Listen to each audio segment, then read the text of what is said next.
They say you reap what you sow. As far as cliches go, they really don't get much more predictable than that. But the thing about cliches is that there's usually a bit of truth hidden in there, and I think Brie Larson's been finding that out over the past few days. Whether it's the decline in box office projections, the increasingly hostile reactions from the Marvel fanbase, or the slew of negative YouTube opinion videos from assholes like me, one thing is rapidly becoming clear. Captain Marvel has a serious image problem. As if that wasn't bad enough, the Rotten Tomatoes user score has plummeted over the past few days. At the time of recording this video, only 34% of people are interested in actually seeing it. It was actually 35% when I started writing this script, but I had to adjust it like an hour later. It's dropping that fast. Jesus, by the time this video actually goes out, it'll probably be below 30%. That is the lowest rating for any MCU movie ever. And it seems like more and more people are getting behind this downvoting campaign by the day. It's not just a bit of trolling from a few isolated individuals or casual dislike anymore. It's become a real cause for many people who actively hate this movie. And who can blame them, really? It seems to have done everything possible to turn its core audience against it. Make no mistake, this is rapidly turning into a PR nightmare for Marvel, and one that could potentially have major repercussions for the movie's box office returns. This is pretty much exactly what I said was going to happen a few weeks ago. I warned that this movie had the potential to turn into another Ghostbusters 2016, and well, here we are. But why exactly did this happen? Well, if I had to sum it up, I'd say Captain Marvel's become a perfect storm of negativity. This storm is composed of three major elements: the culture war, the marketing strategy, and Brie Larson. Let me explain. 1. The culture war. This movie is being released against a backdrop of cultural warfare that's been raging for some time now, but it's really heated up over the past couple of years. On the one side, you've got progressivism, far left activists, and identity politics, and on the other, you've got traditionalism, conservatives, and people like me who just want to pursue their interests without having all the world's problems dumped on them. The two sides have moved so far apart that any kind of rational discussion or interactions become almost impossible, especially over the internet. Jesus, if words could kill, then we would have solved the issue of overpopulation way back in 2016. This cultural propaganda has begun to seep into every aspect of entertainment that we absorb on a daily basis, from TV shows to movies, music, and video games. Shit, man, even trainers have become politicized. Everywhere you go, there's another company, actor, or artist trying to lecture us about all the evils in the world, and more importantly, who's to blame for them. And who's the main target of all this political vitriol? Yup, you guessed it. It would be no understatement for me to say that almost every aspect of men and masculinity has been under attack lately, whether it's through Me Too allegations that can destroy entire careers without a shred of evidence, movies that depict every male character as weak, stupid, or pathetic, TV shows that push women as flawless Mary Sues that no man can ever measure up to, or even razor companies implying that men are toxic and need to be fixed somehow. To put it bluntly, men are just getting a bit sick of this shit. I think what we could be seeing here is a real cultural tipping point for men. Like they've been pushed as far as they can go and they're just about all out of shits to give. Make no mistake, the fuck you factor is a powerful motivator for a lot of people who feel like they've been backed into a corner.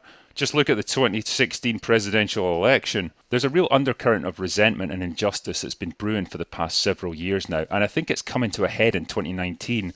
It's like a powder keg just waiting for something to ignite it, and as it turns out, that thing could well be Captain Marvel. Which brings me to my next point. 2. The marketing strategy. Captain Marvel has been openly marketed as a strongly feminist movie, both through the trailers and through various sources within Marvel themselves. But unfortunately, what should come across as simply pro-female is looking increasingly anti-male. The trailers lay it on thick that Carol Danvers has been fighting her whole life against men who try to put her down and limit her. Because, that's what men do. They're not interested in pursuing their own ambitions. All they care about is making sure women don't surpass them. Against a cultural backdrop of men feeling increasingly persecuted and frustrated by a culture that seems to openly despise them, we now have a movie that claims it's going to show the boys how it's done. About to show these boys how we do it. You ready? Higher, further, faster, baby. Yes, baby. With a main character whose only driving force is apparently to prove herself better than men in every aspect of life. This is not a good marketing strategy. Rather than creating a compelling, sympathetic character that everyone can get behind, they seem to have resorted to the kind of empty trope of a strong, talented woman unfairly held back by arrogant, privileged men. White men, no less.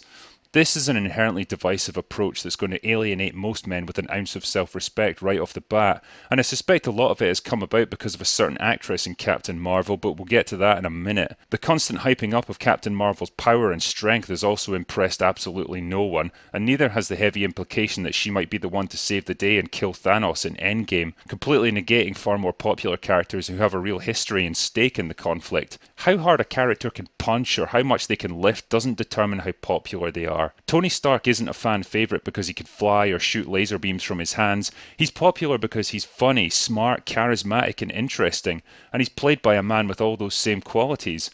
Captain Marvel, by comparison, looks like a boring, bland, overpowered Mary Sue with no human frailties or weaknesses.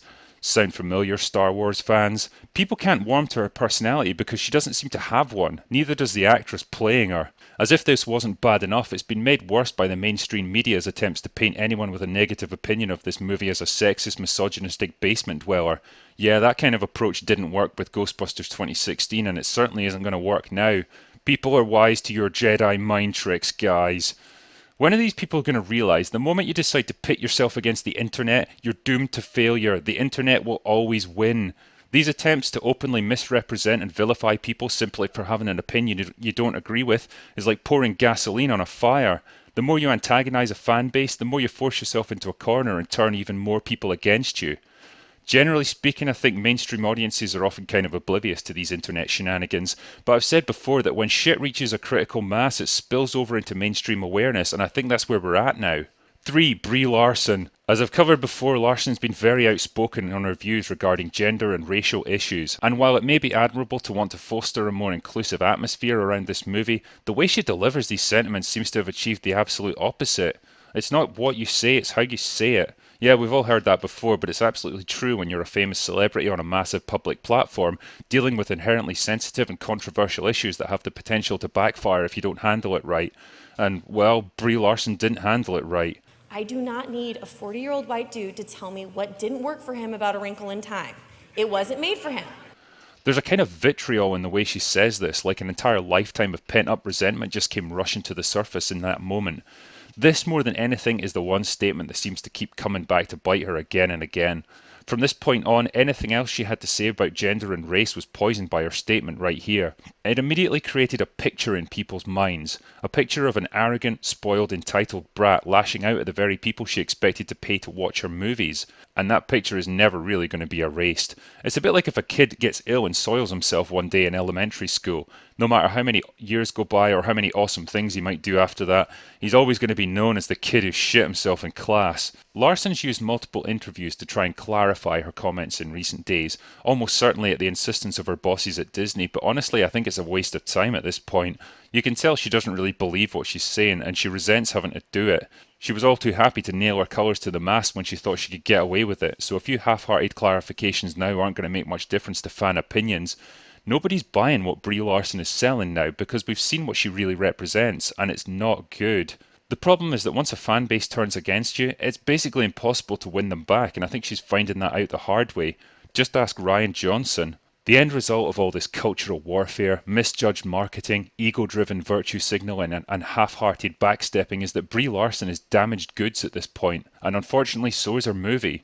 The mood amongst the fan base has soured badly, and I don't think it's going to improve anytime soon. One thing's for sure though, the next couple of weeks are going to be very interesting.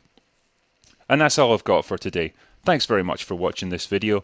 I hope you found it interesting, and if so, please consider hitting the like and subscribe buttons.